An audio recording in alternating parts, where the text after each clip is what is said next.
آپ نے ارشاد فرمایا، کہتے ہیں کہ مجھے حضور نے فرمایا کہ اب تم مصر جاؤ۔ کہاں جاؤ؟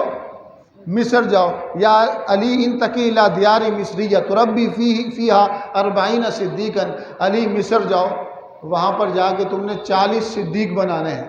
ولی تو بہت سارے بناؤ گے لیکن مقام صدیقیت پہ 40 کو پہنچانا ہے۔ انہوں نے کہا یا رسول اللہ موسم بھی آپ دیکھ لیں، مصر صحرائی علاقہ ہے، اتنی گرمی زیادہ ہے، سفر کس طرح کروں گا؟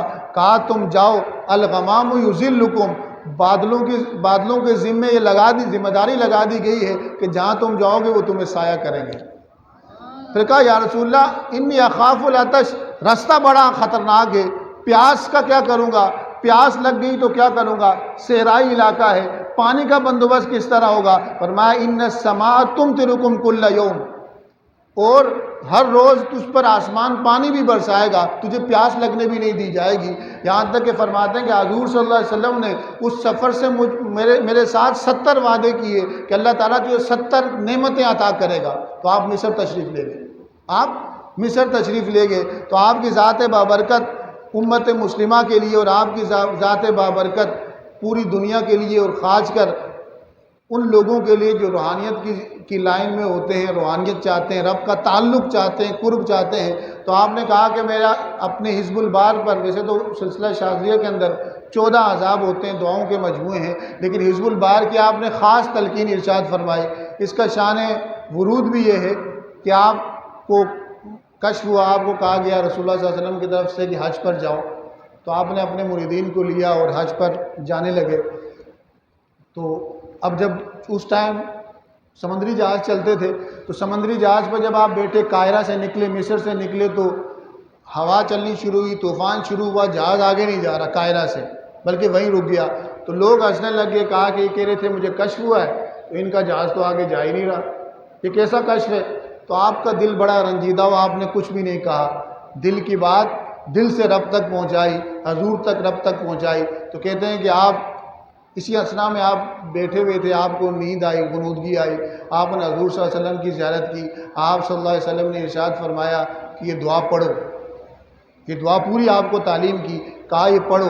آپ نے خواب میں پڑھی، بیداری میں پڑھی، بیداری میں جیسی پڑھی، اور آپ نے جس جہاز کے کپتان کو کہا کہ جہاز چلاؤ، وہ عیسائی تھا، اس نے کہا کہاں سے چلاؤں؟ مخالف، پہلے ہوا کے رخ پہ چلتا تھا، ہوا اس رخ پہ آ رہی ہے، جتنا چلاؤں گا اتنا یہ پیچھے چلا جائے گا۔ آپ نے کہا تم چلاؤ، اس نے کہا نہیں، تو یکدم سے ہوا کا رخ بدلا، اس نے لنگر جو ہوتا ہے جہاز کی جو رسی ہوتی ہے اسے کاٹنا پڑی، وہ چلی، اور اس عیسائی کے 2 بچے کیا ہو گئے؟ آپ کے ہاتھ پہ مسلمان ہو گئے۔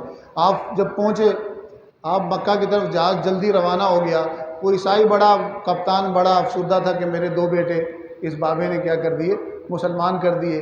رات کو وہ سویا، تو رات کو جب وہ سویا تو اس نے دیکھا کہ شیخ ابوالحسن شاذلی علیہ رحمہ اور ان کے ساتھ ان کے جملہ رفقا اور ان کے ساتھ اس کے 2 بیٹے بھی جا رہے ہیں، ایک محل ہے جنت کی طرف جا رہے ہیں، یہ بھی پیچھے جاتا ہے، لیکن جیسے دروازے تک پہنچتا ہے تو لوگ کہتے ہیں بھئی یہاں تو نہیں آ سکتا، یہاں تو نہیں آ سکتا، یہاں یہ مسلمانوں کے لیے، اور جو یہ مسلمان تیرے بیٹے ہو چکے ہیں تو یہ جا سکتے ہیں، تو نہیں جا سکتا۔ صبح اس کی آنکھ کھلی، وہ بھاگتا ہوا شیخ ابوالحسن شاذلی علیہ رحمہ کے پاس گیا، کہا کہ مجھے بھی دولت ایمان سے سرفراز کریں، مجھے بھی کلمہ پڑھائیں، مجھے بھی کلمہ پڑھائیں۔ وہ کلمہ پڑھا، اس نے بھی کلمہ پڑھا، اسلام میں داخل ہو گیا۔ تو بات ساری یہ کہ صوفیاء کی زندگی جد و جہد کی زندگی ہوتی ہے، دین پر استقامت کی زندگی ہوتی ہے، علم اور عمل کی زندگی ہوتی ہے، اخلاص کی زندگی ہوتی ہے، للہیت کی زندگی ہوتی ہے، قربانی کی زندگی ہوتی ہے، رب کے حضور قربان کرتے ہیں اپنا وقت، اپنا تن، اپنا من دن، سب کچھ رب کی رضا پر راضی رہتے ہیں، تو رب پھر انہیں عزتیں عطا کرتا ہے۔ 1000 سال گزر گئے، ان کی یاد ابھی تک موجود ہے، ان کو اصالہ ثواب کیا جا رہا ہے، ان کے تذکرے ہو رہے ہیں، ان کی حیات طیبہ پر بات کی جا رہی ہے، ان کی زندگی کے جملہ پہلوں پر بات کی جا رہی ہے، ان کی سیرت و کردار کو سنا جا رہا ہے، پسند کیا جا رہا ہے، چاہا جا رہا ہے، اس پر عمل کرنے کی کوشش کی جا رہی ہے۔ تو وجہ کیا ہے؟ من کان للہ کان اللہ لہ، جو اللہ کے لیے ہوا تو اللہ اس کے لیے ہوا۔ جو رب کے لیے اپنا تھوڑا قربان کرتا ہے اللہ اپنی شان کے لائق اس کو عطا کرتا ہے۔ تو شیخ ابوالحسن شاذلی علیہ رحمہ کی زندگی ہمارے لیے اس لیے بھی مشعل راہ ہے کہ اللہ تعالیٰ نے آپ سے دین کا کام لیا، آپ مراکش میں پیدا ہوئے، وہاں سے تیونس گئے، مصر گئے، پھر عرب کے مختلف ممالک میں آپ نے سفر کیا، استفادہ کیا، علماء کی صحبت اختیار کی، صوفیاء کی صحبت اختیار کی، یہاں تک کہ اللہ تعالیٰ نے آپ کو مقام قطبیت کا مقام عطا کیا۔ قطب آسمان میں اس ستارے کو کہتے ہیں جس کو دیکھ کر ہر مسافر اپنی منزل طے کرتا ہے۔ قطب اس کیل کو کہتے ہیں کہ جس پر کسی خیمے کی بنیاد ہوتی ہے، اور صوفیاء میں قطب اس شخص کو کہتے ہیں جو سارے صوفیاء کا مرجع، ماوا اور منبع ہوتا ہے۔ علوم ظاہریہ اور باطنیہ کا وہ کیا ہوتا ہے؟